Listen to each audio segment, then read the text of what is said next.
Hey guys, today I want to tell you to make it smaller. So, the hardest thing about going after what you want is your fear that you won't get it. It is really unpleasant to sit in that middle space where half your brain is saying, we really want this. And the other half of your brain is saying, but there's no way that this is going to happen. When you really, really want something, and you think that you won't get it, you pre experience all of the inadequacy and sadness and disappointment that you think will happen in the future. And the pre experience of all those emotions makes you not even want to try. Not because you don't want it badly enough, or you're lazy, or you're uncommitted, or any of those things, but because your brain is trying to protect you from all those uncomfortable emotions. But here's the thing about not trying: when you don't try at all in order to protect yourself from disappointment, you guarantee that you will be disappointed, because not trying at all means that there's a 0% chance of success. And trying, even a little bit, means that there's a non zero chance of success. Now, if you're anything like me, you can know all this stuff intellectually, and still, when you sit down to actually do the work, your fear of failure flares up big time. And it's really hard to focus and problem solve and step into expert mode and do your best work. So here's my advice for when you're trying to go after that big thing that you really want and half your brain is fully panicking. I want you to make it smaller. Let me give you an example. I'm currently working on a digital course for all of you guys. I want it to be the best thing ever. I want it to provide everything you need, and I want it to have the perfect business model, and I want to make millions of dollars, and I want it to make me an icon in the coaching industry. And that is so scary to go after because my brain is terrified that I will fail. If I try to achieve everything I just said in one fell swoop, I get scared and confused, and I end up spinning around in circles. And that doesn't mean I need to edit down my ambitions. I still want all of those things. I'm still aiming for all of it. But when I freak myself out with the magnitude of my goal, all my brain sees are the problems and the unknowns and the what ifs and everything that I don't have confidence in. And if I try to answer the 1 million fear based questions that my brain has, where it's just yelling at me, what about this? And what about this? And what about that? I will lose myself in a rabbit hole of confusion and make zero progress. So instead of answering all my brain's fears, I redirect it by asking, what do I know for sure? What am I clear on? What do I have confidence in? And for me, the answer to those questions is this: I know for sure that I want to make a course, and I know for sure that I want to run 10 people through it for free. That feels doable. And it feels like a clear and compelling next step towards the overall vision that I'm trying to accomplish. And yes, there are still a ton of unknowns, but I have a place to park them. For every new question or fear or what if that my brain gives me, I can say, great question. Let's run 10 people through this course first, and that will give us so much more information that we'll be able to figure that out. So the bigger goal still freaks me out, but I don't have to focus on that. I can focus on the clear, compelling, and doable step that is right in front of me. Let me give you some more examples. So for the first year of my business, I wrote detailed recap emails after every client session. It took me hours per client. I had to work every single weekend to get it done, and it severely limited the number of clients I could take on at any given time. And after a year, I didn't really want to do this anymore. But the thought of just stopping these emails terrified me. What if all my clients were furious at me and they demanded refunds and they told everyone that they knew how awful I was? And so I made it smaller.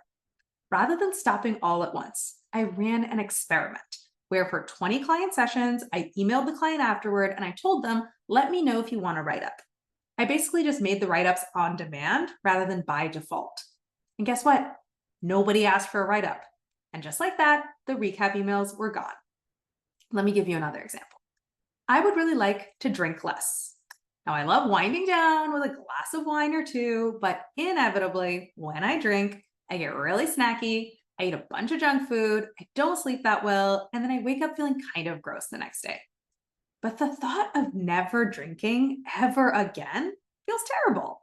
My brain is like, what about Fridays and vacations? And when you meet someone for a drink and sunny afternoons, it seems totally impossible to just stop. And so I made it smaller. I'm not drinking at this specific event that's happening tonight. That's it. After that, we'll see.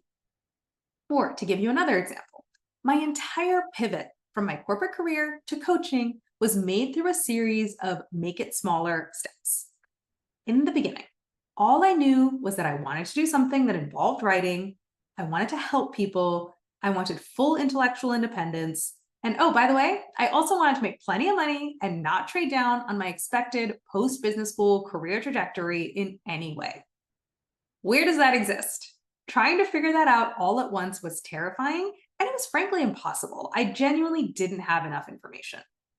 But at each juncture, even when 99.99% of everything was totally unknown, I could still think of one thing that I could do that was known, was compelling to me, and would move me forward. These were my steps. For the first 3 months, I made a small email list of just friends of mine, and I sent them a finished piece of writing 2 times a week.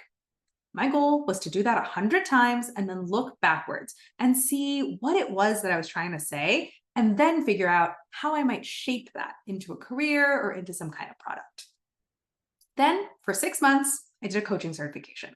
I practice coached with every person in my cohort every single week, and I kept writing to my email list about what I was learning.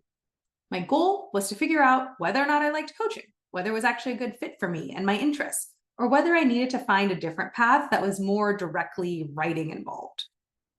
And then after I finished my certification, I realized I did really love coaching. And then for 2 months, I coached 10 people for free for 6 weeks each. I wasn't ready to charge people yet. It was too big of a leap for me at the time. So my goal was to gain confidence and experience coaching real clients in a lower stakes environment so I could build up to starting to charge people. And even now, as I'm working on my digital course, I'm still creating those make it smaller steps as I figure out the next stage. So if you are currently caught in that middle space where half of you wants to do this so badly, and the other half of you is paralyzed with fear that you will totally flop, don't stay stuck in indecision and inaction. Instead, make it smaller. Don't look for your future spouse. That probably feels too big. Instead, make it small. Meet new people on a regular basis. Don't get funding for your startup if that feels too big. Make it small. Schedule 3 meetings with 3 different mentors to practice your pitch. Don't figure out what you want to do next in your career if that feels too big. Make it small.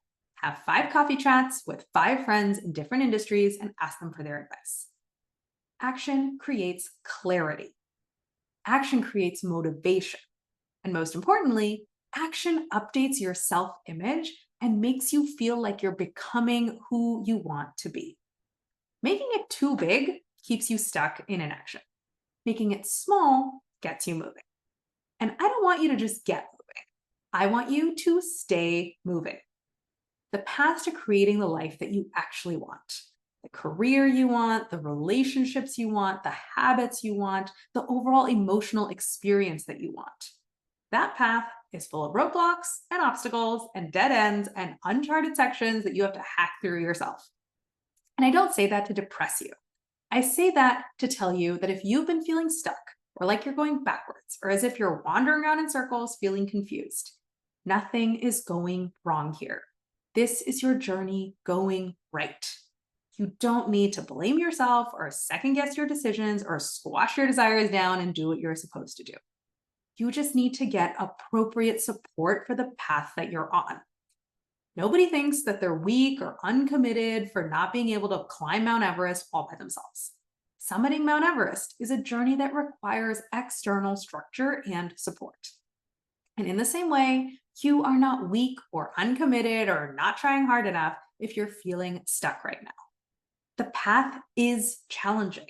It genuinely does require this much problem solving to figure it out. And there are a lot of false starts and dead ends that can be tricky to navigate. It's not a you problem, it is a process problem. So adjust the process. Get yourself the support you need to keep moving forward. Come talk to me and let's get started.